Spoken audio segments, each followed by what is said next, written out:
Good morning. Welcome back to the Vitality Project. I'm Dr. Bob. Yesterday, we introduced another of what I think of as being a very timely application of our current theme these days at the Vitality Project, which is this theme that was inspired by a TED Talk, recent TED Talk. The theme is being authentic. The speaker on the TED Talk was Michael Brody-Waite, and I recommend you to him. The TED Talk, it's easy to track down on YouTube, is simply entitled, Great Leaders Do What Drug Addicts Do.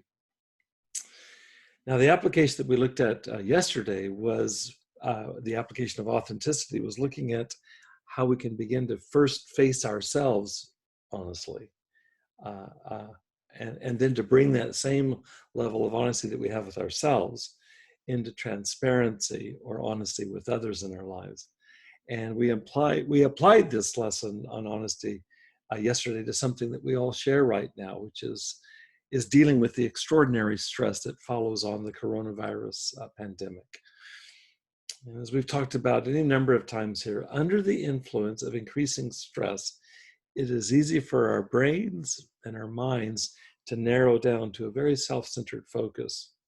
What happens is we risk losing our capacity to be vulnerable and truthful, for that matter, both with ourselves and with others.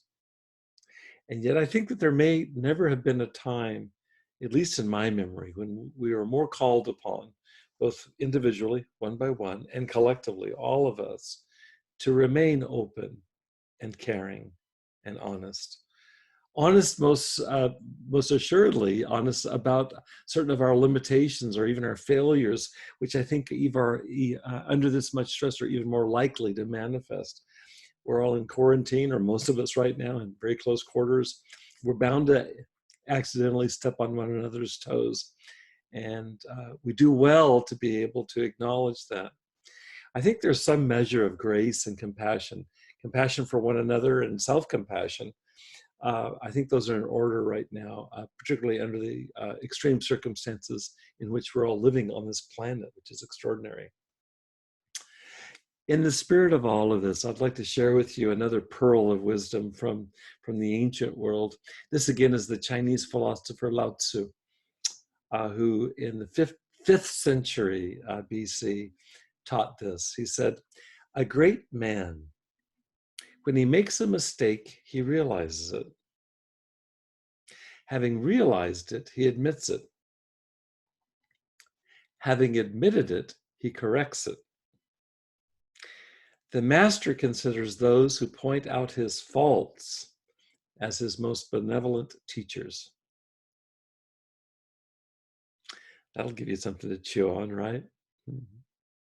What I'd like to invite is this. May you and I both find it in ourselves these days, a way to open into this kind of acknowledgement of our own very human fallibilities with one another.